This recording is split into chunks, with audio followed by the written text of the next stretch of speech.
Hi, I'm Melissa Idris and you're watching The Future is Female, the show where we find the extraordinary in every woman. I'm here with Daisy Ng, the founder of Trinity Kids, which is a group of preschools and nurseries here in the Klang Valley. And Daisy is also the author of Right from the Start, which is a book that focuses on early childhood education, right? So before we get started into, I guess, a look at some of the issues within early childhood education, I really want to get a sense of Trinity Kids, Daisy. So what makes Trinity Kids so different from other daycares? I don't know. I think that Trinity Kids is kind of a conduit of all my dreams and all my hopes for my children, and creating this physical school for them to realize their potential. So I think there's been a few interviews, and I started Trinity Kids for the sake of my firstborn. So I was an investment banker, and I first started when I was pregnant. It was a global financial crisis, so I started preparing for motherhood by studying for early childhood and nutrition. And when she was born, and after she was born, we wanted to raise her. We came back to KL, and then my education set me up for too high expectation. So then I didn't really have a strong push factor to stop me from leaving the workforce, but because I have a really lovely female boss. But I decided that I'm missing out so many important part of her early years, and that's really important to shape who she is and realizing, setting a strong foundation for her to realize the future potential. So then I decided to set up a school environment for her, and that really is essential because right.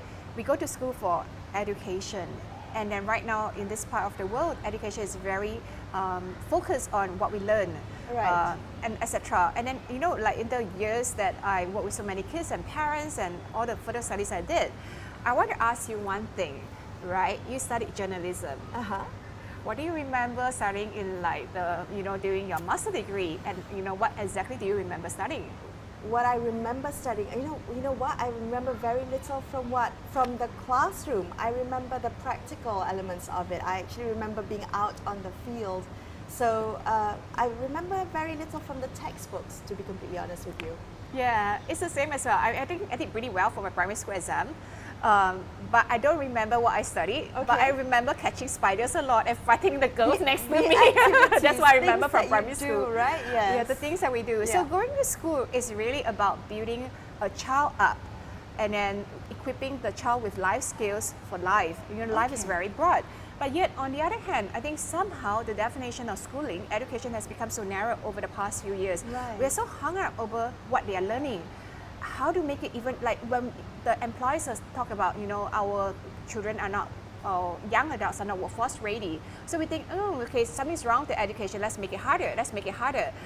So we're so hung up over the education, the content and delivery of it, that we don't really stop to question what exactly should education be about.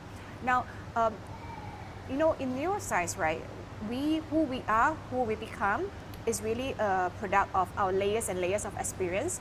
It shapes who we are. Right. Yeah. So then in education, what we learn, education is about what we learn, the stock of information and our experience and what we experience from it and the application. So we spend all our time focusing on this part. Then we neglect how a child learns and how the child gets to socialize with another child. When my firstborn went to primary school and we started off in a public school, her timetable was jam-packed with lessons. There was hardly any break for playing and etc. And then after school finishes, she just comes straight home. There was no room for like social development. The lesson outcomes are so tightly packed, compressed together. Because you're trying to fit as much kind of classroom learning as much as possible without giving kids room to play, to socialize, to learn all the in-between. We're all the catching spiders that you mentioned. Okay. And then when my girl or female friends cry and scream and they tell me they don't like it, and that's not the way to socialize and make friends. So we learn from our errors and we grow socially. We become like, also then in the process of dealing with another person, we gain emotional intelligence as well. So this emotional intelligence, that's emotional very important. intelligence. Yeah. So then that really equip us with the skill, the grit, the resilience to deal with workforce or what life throws us. So if we go back to this, right, so we talk about how education should be about the stock of information and the experiences. in our world, it's becoming more and more digitized. The life cycle of any knowledge, right, is getting very short. Sure. You know, I really don't know, when we plan our curriculum ahead and we think about how should we prepare our child for the next 5 years or 10 years. So, and working backwards, what knowledge, what pre-skills do they need now? And I realized that actually I don't know. I honestly don't know. And I think the same question. Future-proof your curriculum, right? It's really tough. What jobs will be in demand? Right. What skills will be in demand? So if you work backwards, how do we, in that like road outcome kind of environment where we think about this is how the government plan, right? You think about what industry will be in demand, what jobs will be in demand, what skill sets do we need, and we work backwards, how do we create that workforce now, and work backwards, what subjects do they need, what stock of information do we need.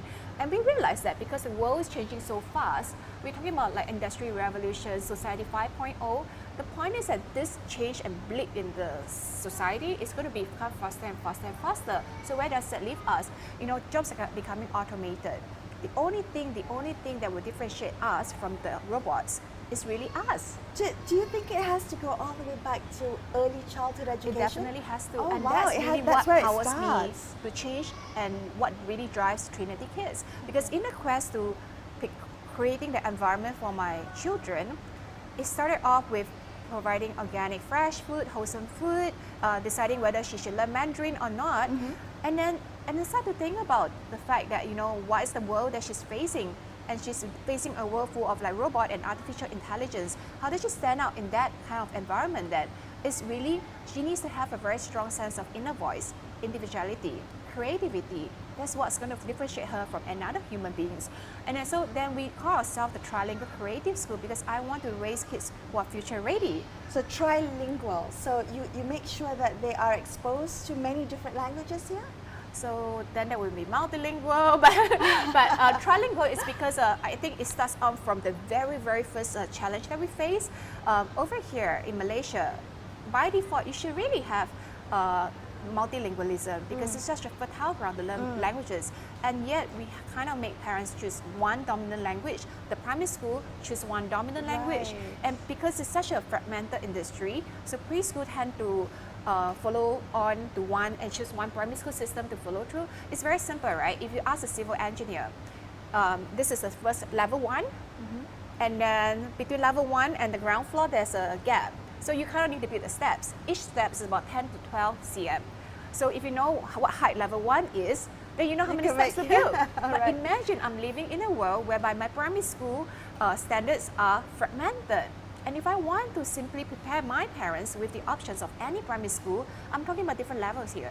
We have kids entering year 1 at 5 years old, we have kids entering standard 1 at 7 years old, and they have differing curriculum and different standards. So how many steps is there in my ground floor to level 1 then? So when we really think about what we want to do and really truly sincerely prepare children for it, we kind of have to think very deeply about why we do what we do. All right, we're going to come back and continue this conversation with Daisy Ng right after these messages. Stay with The Future is Female right here.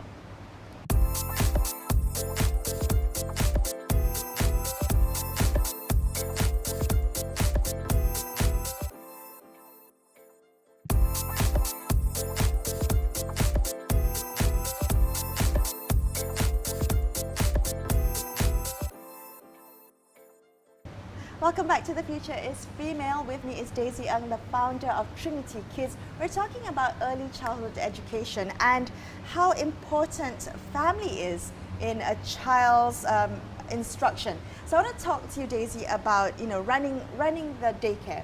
How engaged are parents, or how much engagement do parents have in the daycare and the daycare services and what we provide for their kids? Well, Melissa, education, right, has multiple stakeholders. So education is for the children, it's for their families, it's for raising people for our future, right? But right now, the education stakeholders are government and teachers, maybe. But when really the stakeholders are the children themselves and the parents. So if you want to involve and engage the child in learning, I think there are many studies that have already shown that the surest contribution to a child's success, academic or otherwise, is actually the parental involvement. So you have to involve the parents to begin with. Now, I think that when we first start off, probably 8 years ago to now, we definitely see a change and a trend in parenting in Malaysia. In what way? In what way? I think that in the past when we first came on, I think that a lot of the parents, probably around my era, they are in the brink of like a crossroad, whereby this is Asian parenting, what they brought up in, and then this is, and they're exposed to now Western media. They believe in like involving the child and child-led. But how do you blend the two? Because the decision that we make now is a result of conscious decision making of like, we go through all the information, all the data, and also subconscious decision, how you were brought up. Yes, exactly. Your own experiences, your own worldview, right? So you put all of this together in your new phase of your life. There's lots of like insecurity, there's vulnerability, maybe at work you have some like stress. You're putting all this together in a hot pot, and then you have to make decision for your child. Right. So sometimes you make decision because as a result of like what you are worried about, what you're insecure about, and you really want your child not to have that. So then a decision for parenting is a very complex one. So it's very, very important when we are like educating a child that we involve the parents, because then we really understand what are they expecting for the child, and we are better able to match the parents' expectation. And when expectations are better matched, we both, as in the school and the parents, have a say in bringing up the children. Is it more difficult now? And I'm just wondering, right? Because your business is a tough one. Parents are entrusting their children to you, and then they have to go off and do work. So you are custodians of their children while they're away. Is it more difficult now compared to, say, our parents' generation? Are parents now less trusting, more demanding, which is, I guess, a good thing for the child, but as an owner of a business, is it more difficult for you to run a daycare? When parents are more distrusting and paranoia is high, is that necessarily good for a child?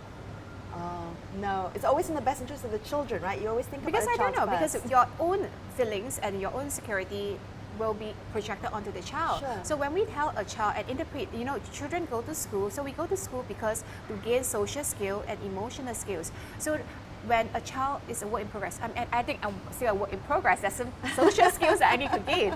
So when a child is in a school environment and having like friction with another child over a tussle, a toy, and etc., are we able to let them work through issues?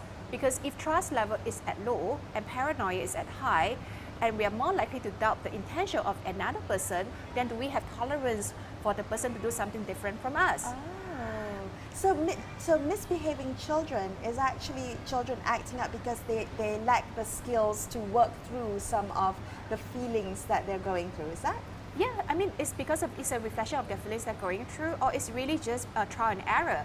Because whatever that's socially acceptable kind of behavior is subject to social norm.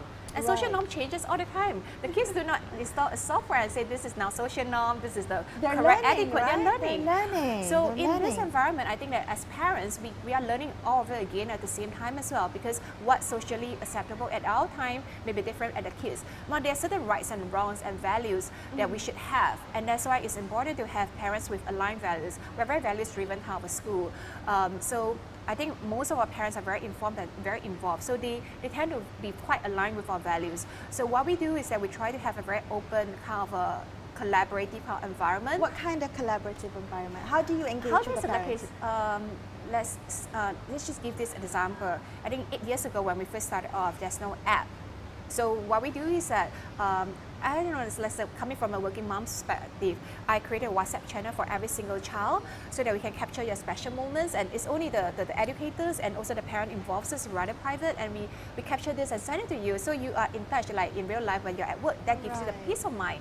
Then on the other hand, as we become more digitized and we now have app to deliver our progress report, your daily check-ins, your child's portfolio in school, and then I don't get a chance to meet parents anymore, and then they tell me like, how's your day, what's the problem they're facing, what issue are they facing, what are the concerns. So what we want to do is that we bring parents together in the same place. So while we keep our WhatsApp channel, we have our app, but we do a lot of parents engagement, point of contact events, that's what we call, to bring people together again. So as a parent, it takes a village to raise a child. Yes. We create that village, literally. Okay. So, and I guess the key element of that is communication, right? So that you're talking to each other, you know where the challenges are, you know where the concerns are, and I think that helps with the engagement process. So Correct. parents can feel like they are contributing to the child's well-being, even though they're not even there. And it's very, very important to involve the parents because you know they are the most important stakeholder of the child. Yeah. It's like whatever they were doing, are we matching the expectation? Is the child doing well or not? Because in the early years, you aren't really going to see the obvious outcome so quickly. Okay. So it's all a matter of expectation. So what advice would you give to parents? I mean, you see children struggling, right, in this digital age. You know, they're exposed to so many different messages and content out there, and parents feeling pressured to make sure that the children are future ready, having the right skills, up to date with the latest skills. What advice would you give to parents in the early childhood years? Because there can be too much stimulation, but parents are worried maybe I'm not giving my children the right kind of skills to get ahead because competition is going to be tough in the future. I think that I don't know, that's coming from a non-athletic competitive person.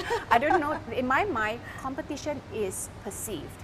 You got to think about what space you're operating in.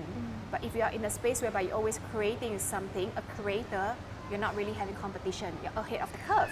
Now, so my advice to parents, and it stems from how we always involve parents, is the fact that, you know, we rely on schools to teach our child and to give us a progress report on how the child is doing. And it's always a reflection of the subjects and the grades.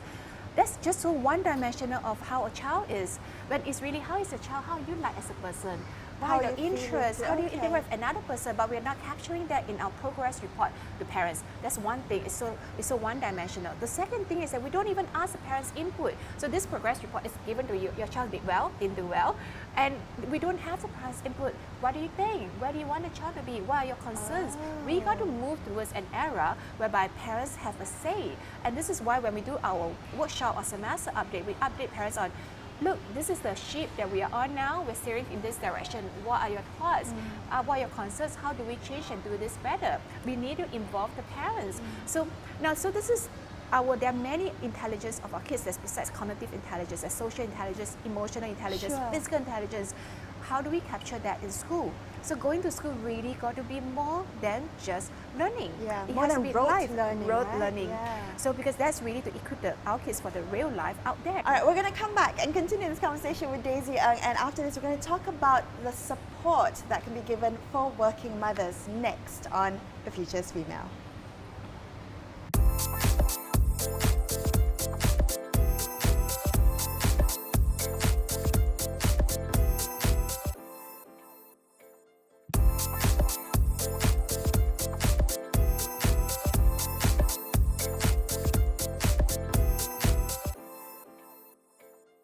Thanks for staying with us on The Future is Female. I've got Daisy Ng, the founder of Trinity Kids, also the author of Right from the Start. We're talking about early childhood education with the group of daycares and nurseries that she runs. Now, Daisy, your personal experience was that you left the working world because you felt that you didn't have enough support as a working mom, right?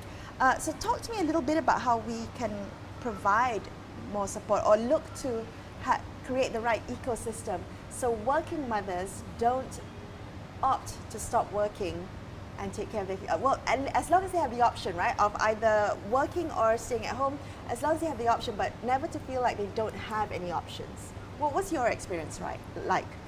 My personal experience? Yeah. I don't know. I just want to say that I don't feel like I was pushed to leave the workforce because I have a very supportive female boss who was very understanding of my I don't know what I was going through as a young mother.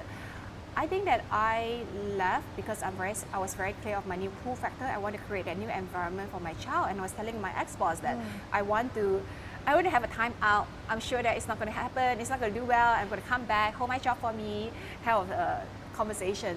So but I see where you're coming from, the push and the pull factors, because I deal with interact with many young moms, Right. and it's really tough. It's really tough. But I think that in our segment of demographics, I definitely have lots of involved fathers. But I Okay. want to say that the challenges facing a young mother is definitely more and Like more a complex. working mothers, As a especially young working mother, mothers, is more okay. complex than that of a man. So, I mean, you look at our female participation rate, it's about 55% versus a man 80%. So in Malaysia, the female participation rate is much lower. There's definitely like structural issues, like push factors, for instance, maybe inflexibility Yep. in the workplace, Yep. and then maybe the lack of like, I don't know, childcare nearer Yeah, to so they work drop and out all of this. the labor force, the work pipeline, they kind of drop out, which is a shame because we're losing all this talent. We are losing all this So talent. what are some of the things that, from your point of view, can be done to retain this, resource? There are many things, women is a new emerging market because we are underrepresented. So bring women back to the workforce can do a lot for our GDP, for our savings and everything. But on two end of the stick, I'm also the co-president for Lean in Malaysia for empowering women. So on two end of the sticks, I feel that right now we're dealing with very current kind of issues about trying to deal with the promises of stopping women back to the workplace and work with Yep. employers to create that flexibility to introduce diversity. Because if the workplace is only full of male, it's not Right. diverse enough. So create a diverse, inclusive environment that make it very conducive for women to come back to workplace.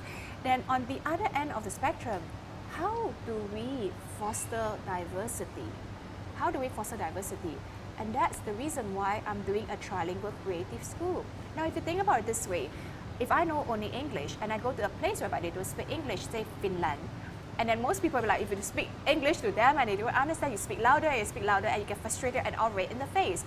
But suppose you know different languages, and even though you don't know Finnish, you will try different ways to communicate with the other person. So what makes this multilingual person more likely to succeed to communicate with another person with a different language is the fact that he tries harder and he's more used to the fact of like diverse backgrounds, diverse diverse kind of background or linguistic ability, and to always try harder to communicate with another person. So when we raise someone in a very multilingual kind of environment, we are actually shaping the mind to be more receptive to diversity at the workplace. And also the ability to adapt to different cultures, different languages, because you are able to switch from one language to another. So that's not just about women empowerment, making the workplace more inclusive for women. It's about the fact that in a global economy where it's getting more and more integrated, the borders are coming down, workforce are getting more, economies are more integrated. We want to have people who are more tolerant of differences in opinion and in ethnicity and background. We want people who are more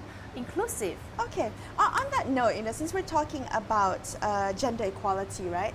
I kind of wanted to get your sense because, young minds are being shaped from a very early age. As, I guess, head of this group of nurseries and daycares, what are some of the things that we can do to, I guess, teach children about gender equality and to stay away from these kind of gender stereotypes from a very early age? I think that we have to think about these biases and these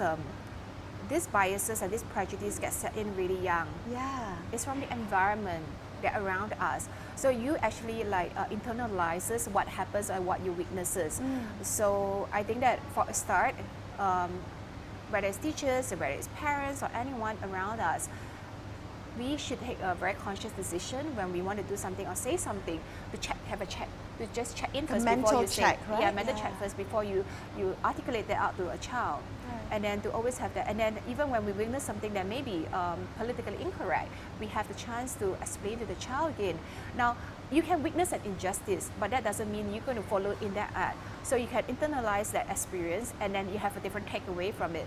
So when we do this enough, then I think that we have a real chance in changing children and raising children without biases. Well, unfortunately, that's all the time we have on the show today, Daisy. It's been such a pleasure talking to you. Thank you so much for spending time with us on The Future is Female. I'm Melissa Idris, and I will be back with you same time next week where we speak to extraordinary women. Make sure you join me then. Thank you, Daisy. All right, thank you.